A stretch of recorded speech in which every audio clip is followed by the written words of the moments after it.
গত ২ দিন হচ্ছে আমি ফেসবুকে ভিডিও আপলোড দিই না। আমার কাছে তো মনে হচ্ছে আমি কত বছর ফেসবুকে ভিডিও আপলোড দিই না। একদম শরীরে আলসামি কাজ করতেছে। একদমই ভালো লাগছে না কোনো কিছু এডিটিং করতে।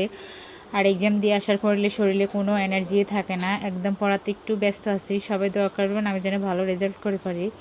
হ্যালো এভরিওয়ান, আসসালামু আলাইকুম। আই হোপ আপনারা সবাই ভালো আছেন। আলহামদুলিল্লাহ আমরাও ভালো আছি। এই তো একটা পাঙ্গাস মাছ নিয়ে আসা হয়েছে। তো আমার শাশুড়ি সেটা আমাদের গ্রাম্য ভাষায় যদিও বলে খসখসা পাতা আর অনেকে বলে খোপসা পাতা। তো এটা দিয়ে আসলে মাছ পরিষ্কার করলে মাছগুলো খুব সুন্দর পরিষ্কার হয়।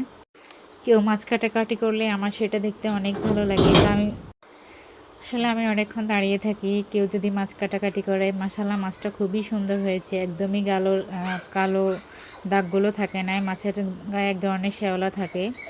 আর মাছ পরিষ্কার পরিচ্ছন্ন থাকলে আসলে দেখতেও সুন্দর লাগে। খাওয়ার চেয়ে আগে হচ্ছে দেখতে যেন ভালো লাগে। যেকোনো কিছু খাওয়ার থেকেও দেখতে সুন্দর হলে সেই জিনিসটা এমনিতেই মজা লাগে। এই তো মাছটা এত সুন্দর হয়েছে, দেখে মনে হচ্ছে একদম কাঁচা খাওয়া যাবে এরকম অবস্থা। যদিও আমি পাঙ্গাস মাছ খাই না। তো আসলে বাড়িতে বাচ্চা থাকলে আর হচ্ছে মুরব্বি বয়স্ক মানুষ থাকলে আসলে ওনাদের জন্য ভালো না।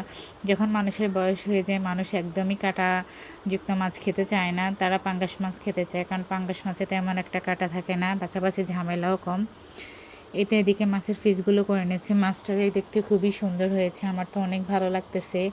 আর এই মাছটা আমার একদমই খেতে ইচ্ছে করে না, কেন জানি আমি একদমই পারি না, যত রকমই চেষ্টা করি না, কারণ আমি মাছটা একদমই খেতে পারি না।